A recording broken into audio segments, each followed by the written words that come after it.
Hello everyone. I'm going to discuss exercise 7.2 of class 9. So let's see what's there in the question. Question number 1 is ABC is an isosceles triangle in which AB is equal to AC. So we know that isosceles triangle is that triangle in which two sides are equal. So that is given to us. Then bisectors of angle B and angle C intersects or cuts at point O. Join A to O and then show that OB is equal to OC and AO bisects angle A. Here in this question we are not given with the diagram. So firstly we will draw the diagram by using this information. ABC is an isosceles triangle. So firstly I am drawing this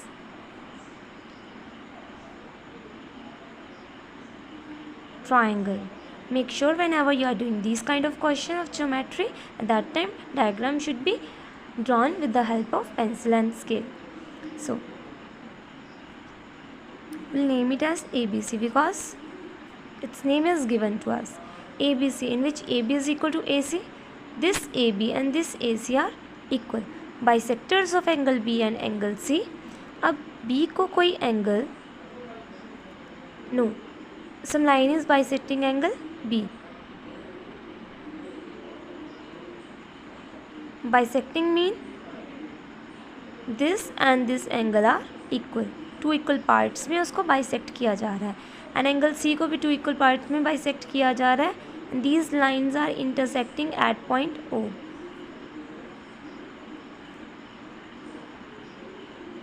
this is point O. Then join A to O. Diagram is complete. Now first of all you have to write the given part, that is in an isosceles triangle ABC, AB is equal to AC, and if AB is equal to AC it means that angle B equal to angle C, because angles opposite to two equal sides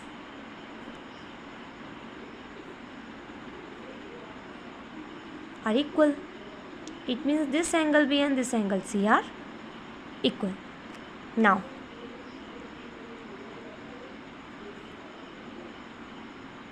to prove, first part OB equals OC and second part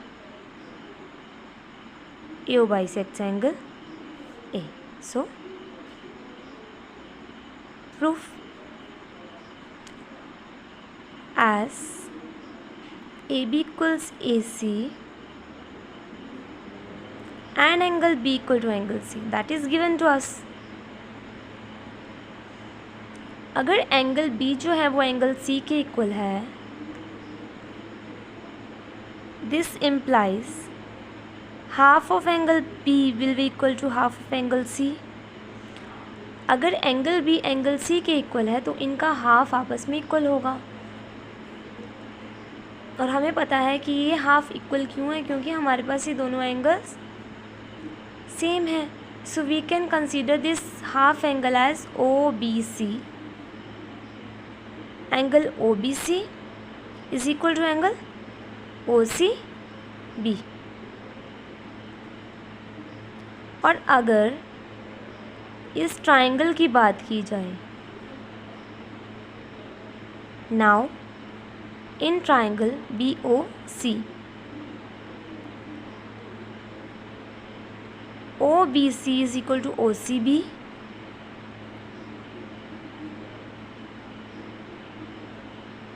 which implies OBC के opposite side है OC and OCB के opposite side है OB. So we proved here that OB is equal to OC,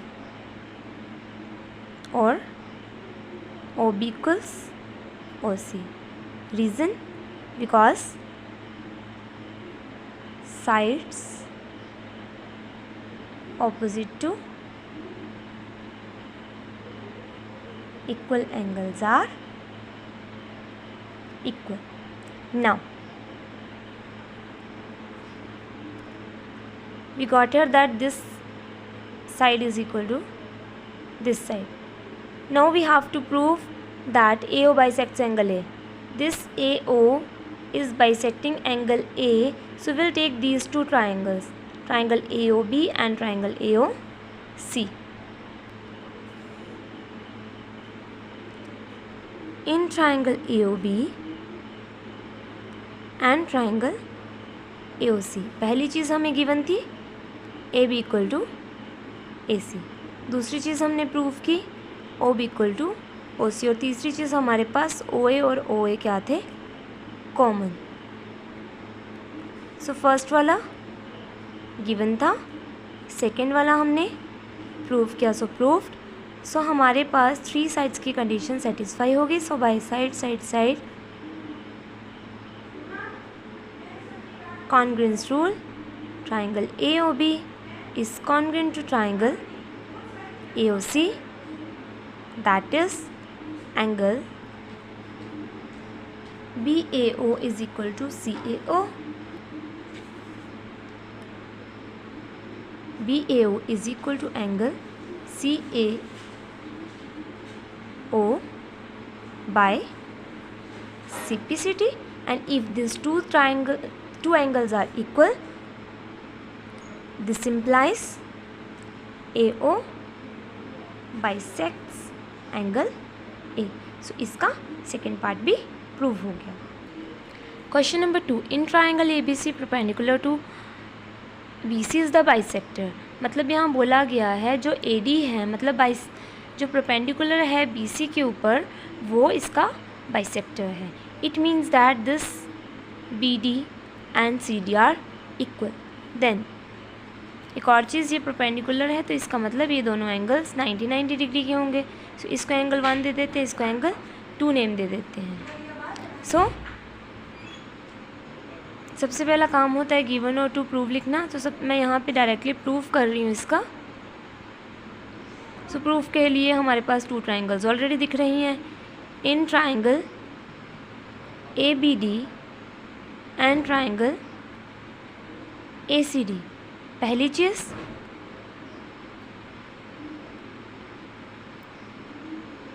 this BD is equal to CD because AD bisects BC. एक चीज़ ये मिल गई. Secondly angle 1 is equal to angle 2, दोनों 90 degree के हैं, so 90 degree each. And third thing is AD, that is common. AD equal to AD bracket में common. So by side angle side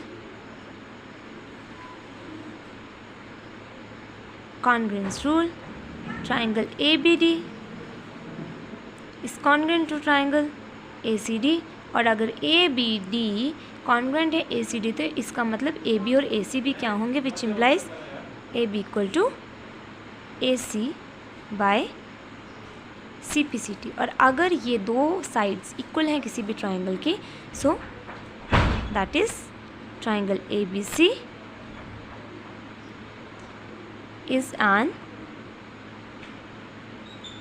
isosceles triangle. Now in question number 3, diagram is given to us. So इसमें diagram में बोला गया है given में कि ये एक आइसोसेलेस ट्राइंगल ABC है. तो हमें पता है ABC में AB जो होगा वो इस साइड AC के इक्वल होगा. अब यहाँ पे BE जो है वो AC के ऊपर परपेंडिकुलर है और CF जो है वो AB के ऊपर परपेंडिकुलर है. सो यहाँ पे बोला है प्रूव करने को कि ये जो एल्टीट्यूड्स हैं ये इक्वल है. सो मतलब BE जो है वो CF के इक्वल है, ये प्रूव करना है. सो इसके प्रूफ के लिए हमें ये देखना है कि हम कौन से ट्राइंगल्स को कंसीडर कर सकते हैं. तो हमें अगर प्रूव करना है BE और CF को, सो BE तो हमें इस वाले ट्राइंगल में भी दिख रहा है और CF हमें इस वाले ट्राइंगल में भी दिख रहा है. लेकिन हमें जो चीज़ें गिवन है हमें उसको भी कंसीडर करना पड़ेगा. So you can see here, हमें ये जो AB है वो इस AC के इक्वल है. इसका मतलब we can take these 2 triangles, एक ABE in triangle AB E, जहाँ से हमें ए बी मिल जाएगा, और एक triangle A C F and triangle A C F, जहाँ से हमें ए सी मिल जाएगा कि ये दोनों इक्वल हैं। सो पहले तो चेक कर लेते हैं, मैंने वैसे ही लिख लिया, पहले चेक कर लेते हैं कि तीन चीज़ें इक्वल मिल रही हैं। सो एक ट्राइंगल लिया ये वाला,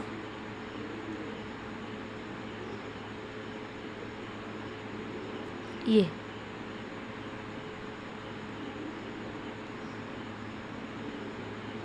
इस ट्राइंगल का ये साइड और इस ट्राइंगल की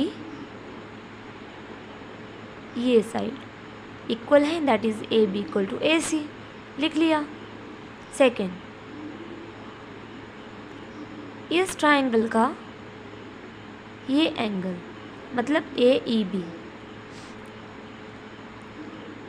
angle A E B is equal to angle इस ट्राइंगल का A F C,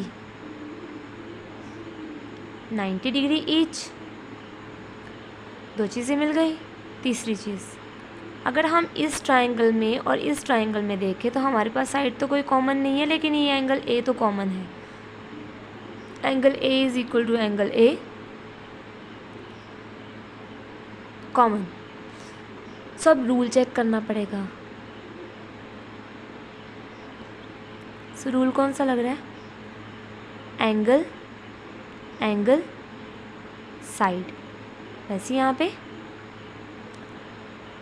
angle angle side.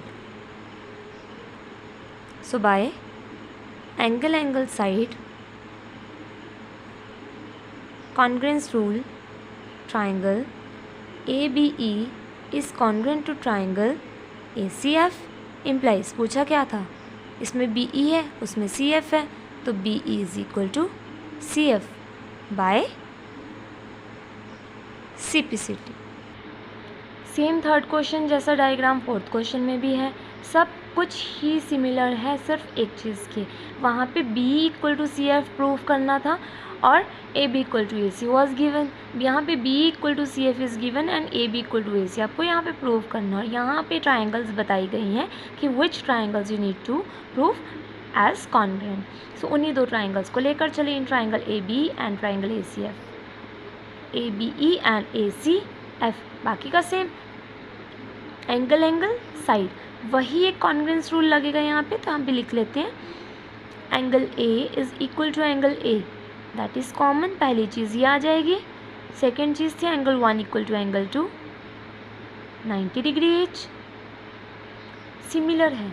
वहाँ पे सिर्फ एक चीज़ लिखी थी AB इक्वल टू AC, अब यहाँ पे क्या आएगा BE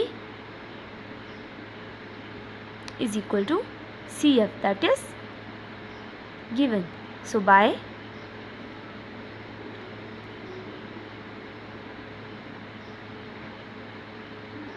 angle angle side congruence rule, triangle ABE is congruent to triangle ACF, and if these two triangles are congruent, it implies AB is equal to AC because these are the corresponding parts of this congruent triangle. So ये AB और AC भी क्या हो जाएंगे, equal हो जाएंगे। और अगर AB इक्वल टू AC है, it means that ABC is an isosceles triangle. So this was all about question number 1 to question number 4 of exercise 7.2 of class 9.